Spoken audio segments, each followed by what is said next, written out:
Hi y'all, it is Taylor from Tay Time, recapping this past Sunday's The Walking Dead Season 7, Episode 16, the first day of the rest of your lives, aka the season finale.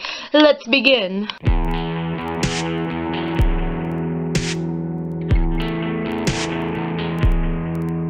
First off, two things before we go anywhere. One, still don't know what happened to Heath. This is gonna be interesting. Very interesting. I foresee, like, end of 8A, beginning of 8B, we find out what happens to him. And the second thing, this Fear the Walking Dead minisodes for this, I was kind of hoping that they would do what they did last year. They connected to Nick with the plane, and that they would connect it to other stuff. They didn't connect it to anything, and I was kind of like, because I was thinking it was going to connect to Nick in the tunnels with Lucia, and then they came out on a mountain, and I was like, okay, so are they going to connect to Ophelia? And then nothing, and it was like, so I don't know what's going on. Okay, so I'm just going to explain what happened, because personally, there's way too much going on to be separating it. Basically, Sasha, you see her at the start listening to headphones, then she has a hallucination back to 2 times. One was with Abraham before they went in the RV, before they first met Negan. That was fun to see Kudlet's back. And the other time was with Maggie, and she was wearing Bob's shirt. And I thought that was really great. So it was either right after they met Aaron or right before they met Aaron. So I thought that was really great. And I also thought it was really great that while we've been seeing Tyrese's holster and Abraham's necklace, we got to see Bob's shirt one last time. But basically, it then keeps going back and forth to the Alexandrians getting the Heapsters, which, by the way, even though I hate the Heapsters, smart idea using bicycles and garbage trucks. Like, okay, cool beans. Never know. So then it's basically Negan coming and giving her food and, like, being like, oh, you're gonna be this all great thing, and Eugene being like, blah, blah, blah, blah, blah, and blah, blah, blah, blah, blah. Eugene, ugh. And then it cuts back to where we left off with Dwight, and, like, Dwight's like, no, I want to help. Negan, you know, blah, blah, blah, the person that I was there to help is no longer there. Blah, blah, blah. Daryl goes to almost stick a knife in his head, and Tara's like, do it, because Tara got angry. I liked seeing this angry side of Tara. And Rosita was just like, do it, blah, blah, blah, blah, blah, blah. And then Daryl finds he cannot do it, but Dwight comes up with a plan. Oh, I'll knock down some trees in the road and block it. That way you guys can get ready and get the Heapsters and blah, blah, blah, blah, blah, blah, blah, blah, blah. At the same time. By the way, we don't know what happened to Gregory either with that one guy. At the same time, Jesus and Maggie, which, by the way, Judith is at the hilltop now, but Judith was nowhere near the fight, so where is Judith? Like, questions. And they're like, yeah, we gotta fight, we're gonna bring everybody, blah, blah, blah. Kingdom is doing the same thing. They got Shiva with them, they convinced Morgan to come with them, blah, blah, blah. And then the trees are in the road. So I had said last week that I thought Oceanside had something to do with Negan, and my hunch was right in the sense that somebody had something to do with Negan, but it was really the Heapsters. I was a little mad that it wasn't revealed. I knew it was going to be the Heapsters the minute that blonde chick was with Michonne up on the roof. Sorry, I have an itchy back. Was up on Michonne, with Michonne on the roof. And I'm a little disappointed there was not a bigger connection. I thought there would be a bigger connection. Guess not. Anyway, turns out they keep going back and forth, and, you find out Aaron, Daryl, and Rosita armed a truck to blow up the Saviors when they get here, and, like, you see Eugene when they're chopping down the trees trying to be like, Negan, I could try and talk to them, blah, blah, blah, blah, blah, blah. You keep flashing back to Sasha, like, literally after that first time you saw the Kingdom in the Hilltop, you didn't see them again until the end. So, it was like all these different things starting to come together,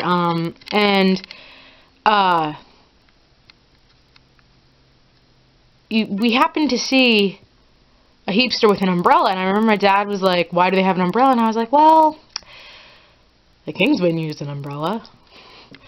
You never know what you might need an umbrella for. My dad was like, hey, you got a point. Turns out that was what didn't detonate the truck. was the umbrella. So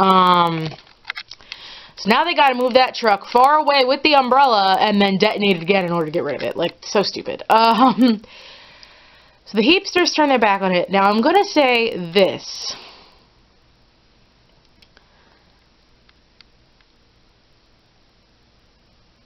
Michonne, were you stupid without your katana? Yes. However, at least you were fighting. Rick has made so many stupid decisions as a leader, as has Negan, that I sit there and I'm like, oh, Ezekiel and Maggie are here. God bless. Rick, why do you keep making stupid decisions? I'm going to say that before the next thing happens. Okay. So we're sitting there, and, like, it's so stupid. So stupid. Eventually they go to lift Sasha out of the, coffin, because they put her in a coffin. You find out she took the pill, good girl Sasha, and she became a walker. Now, I'm happy they redid Holly's death. We all knew Sasha was going to be taking Holly's death, but I like that they changed it so that it was more of a warrior and that she wanted to go out this way.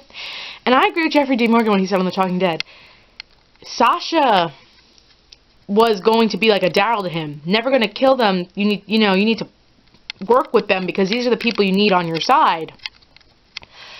And he actually was devastated when she was gone. And of course, the minute she comes out the thing and she kills the guy that was like discussing with Enid about vegetables, like starts ripping their face off. And go Carl and Tobin and every other Alexandrian that just started like shooting and picking up guns and doing stuff and like all that stuff. I thought I saw Negan get shot and that's why he grabbed Simon like in a headlock and brought him down with him so that he could be like protected. If someone can confirm that, please put that in the comments down below. I still don't know. I could be totally 100% wrong. I do know he was not bit. So, and then of course Rick becomes stupid leader mode again. And I mean, again, Michonne, you always have your katana on you, but at least you found the piece of pottery. You found other stuff. So, Rick, stop making stupid decisions. Like, if that was the one thing, bad thing I could say about this season finale, other than way too many commercials, if this is the one bad thing about this season finale, is that Rick was not in leader mode. Like, oh my god. So then they end up seeing Carl on the ground, and Rick has to go, and Negan's like, oh, I'm going to kill Carl now, which I really don't want to do, blah, blah, blah. And then out of nowhere comes Shiva. Best scene ever. And then you see Carol before you see Ezekiel, and I was like, yes. God bless Shiva. God bless Carol. Seriously, hashtag God bless Shiva. By the way, I really want to see more footage of the guy in the blue suit just jumping. That's hilarious. And then you found out the hilltop was also there, so my guess is, like, Maggie and Carol saw each other on the road and was like, oh, or Jesus or somebody saw it on the road, and we're like, hey. It was also nice to see Morgan there fighting.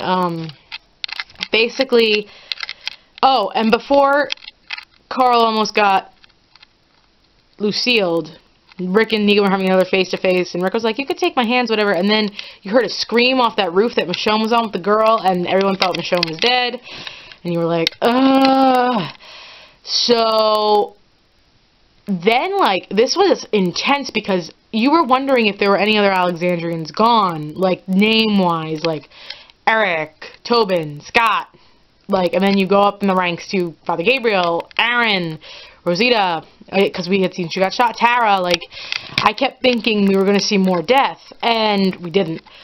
And I also made a mistake last week. Eric dies in the start of All Out War, not at the end of March to War, so that was totally my fault. Anyway, the war's going on. I don't know what type of weapon Daryl picked up, but it was an amazing weapon to pick up. Shiva doing her thing. My dad and I could have sworn it was somebody from Oceanside with Jadis at the end doing the smoke grenade, but I could be totally wrong. But the scavengers got out. I'm on the side of the scavengers are bad guys. There are people that are a little confused. Are they double-crossing this person, that person? Don't know. But they end up leaving, and the last few scenes you see are Negan talking to Eugene, and Eugene's like, well, she just ran out of air. Even, that's why she asked for water, but it probably wasn't enough. She probably was too dehydrated and ran out of air. And then Negan talks to all the saviors and is like, we're going to war! And then you hear this whole speech about, that, like, from Maggie, and you see all these things, like Aaron handing Jerry an apple, everyone going to look for Sasha as a walker, and Jesus and Maggie end up having to be the ones to kill her. And then Maggie's saying this whole speech about how, you know, Glenn was the one who started all this, because he was, when he got the walkie-talkie down to Rick, hey asshole. And the last close-up was of her watch, and I really, like, not her watch, it's Herschel's, then Glenn's, now her watch, and I really liked that image. And also, from an acting standpoint, I thought the way Lauren Cohan even voiced over that speech, because you could tell that was a speech she was saying, but you could tell she probably had to go back into ADR and do it so that it could go over everything. It was so beautifully done. It was absolutely amazing. So that's the season finale. I would totally give it like a high B+, low A- rating. That was an amazing season finale. Amazing. Oh yeah, and I know I was forgetting something. Daryl, the chess piece Daryl found that said didn't know was from Dwight. A lot of people were thinking it was Eugene, which is not a bad idea, but I don't think Eugene is capable of knowing exactly how to get to Alexandria from the sanctuary. Plus, that was one of the things Dwight probably took before he, you know, left with the sanctuary and everything. I personally would like to thank Sonequa Martin-Green, not just for Sasha. She was the first person to cry, like, on the couch since, like really cry on the couch since Emily Kinney, because everyone was crying during the season 6-7 premiere, but, like, this was, like, oh my god. I think it would have been also cool if, like, Lawrence Gilliard Jr. and Chad Coleman came back with Kudlitz, but I could totally understand if they couldn't. That was a nice surprise. Oh! And, so yeah, I want to thank Sonequa Martin-Green. From a fan standpoint, Sasha was this new character, and we saw her go through so much, and she went out with her boots on. She went out ready to go. Ready to go. And I could tell she had fun being a walker. It's always nice to see actors have fun. From an acting standpoint, to see what she did with this character, and to see her grow even as a performer throughout the course of the show, is just amazing. And I'm so happy she's the lead on the new Star Trek Discovery series. Like, ever since they announced it, I kept watching her more and more this season, and I just kept going, oh my god, thank god she got the lead. Oh my god. Like, this was one death I was not sad about, because A, she went out with her boots on in terms of character, and B, in terms of the actress's work, she's going on to do amazing things. So thank you, Sonequa. Thank you so much. The season as a whole, it was a complete reboot. There were going to be moments that were beyond brilliant. There were going to be moments that, like Rick being a bad leader. Between the Carnival episode and this episode, I was like, Rick! That, you know, you were like, ugh! There are still unanswered questions. Did Gregory make it to the sanctuary? Where's Heath? What's going on with Oceanside?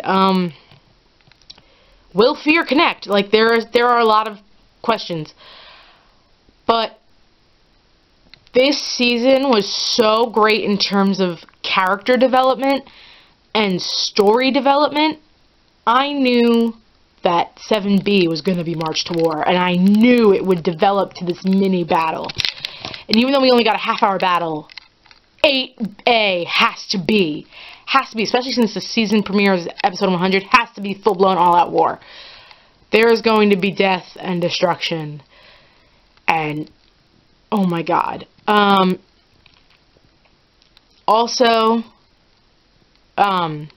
there are things that have obviously continued, like Melissa McBride needing an Emmy. I can't say it enough. I really, really loved the new additions to the cast. I think Kari Payton as Ezekiel was the best choice. I think Jeffrey Dean Morgan and Austin Emilio and Stephen Ogg have really proved that they were the ones that deserve those roles. I can clearly say that I hope we see more of Sydney Park as Cindy from the Oceanside. She has totally proven herself. I hope we see more of the Random Alexandrians we haven't really been seeing. I hope, even though I don't like Jadis, I feel like Pollyanna McIntosh is one of those actors that can just show one thing, but know, like, if you keep peeling the layers down, you're going to get more.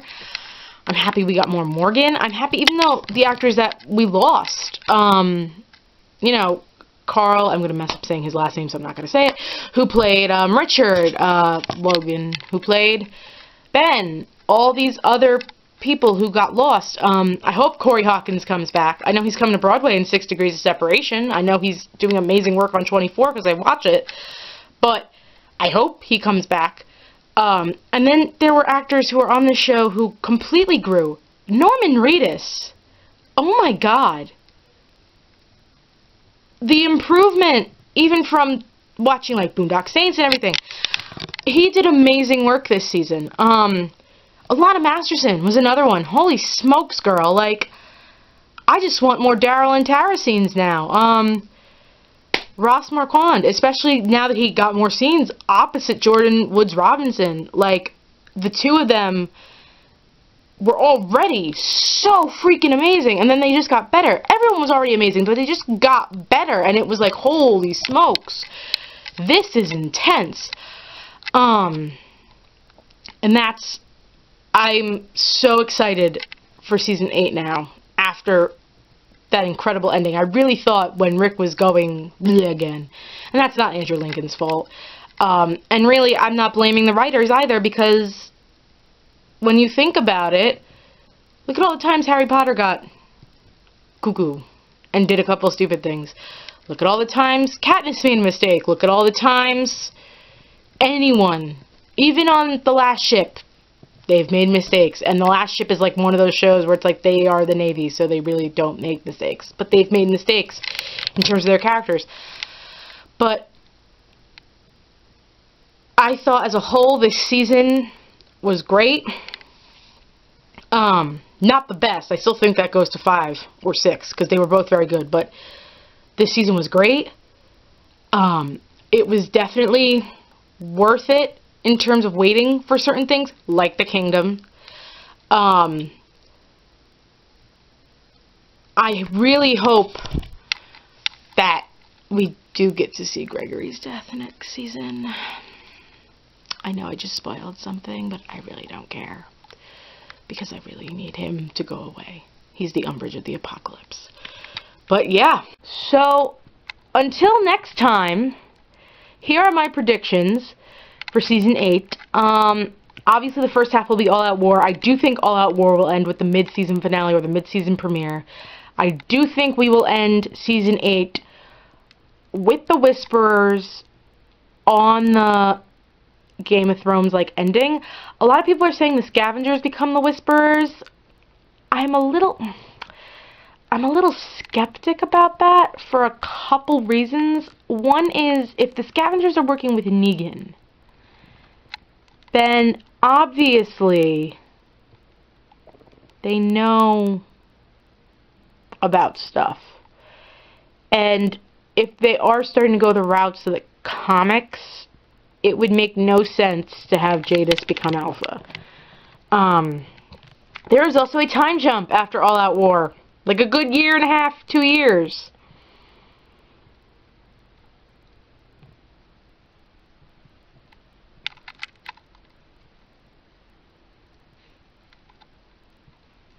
Weigh your options, people. Like, that would be a little weird to not see them ever again for that length of time. I think we will see Baby Ree. Yeah, that's her last name, Ree. I think that Oceanside is going to become an asset. I hope Fear connects somehow. I'm not saying bring them on to the other shows. I'm just saying connect it. I I also think we're going to get even more of Negan's backstory than is out in the comics. And I also think that we are going to see some major changes in characters and differences from the comics. Because at this point, like, Morgan's almost dead. Yeah. Carol's gone. I think Jesus is now going to be on a bit of a different trek. Who else is gone at this point?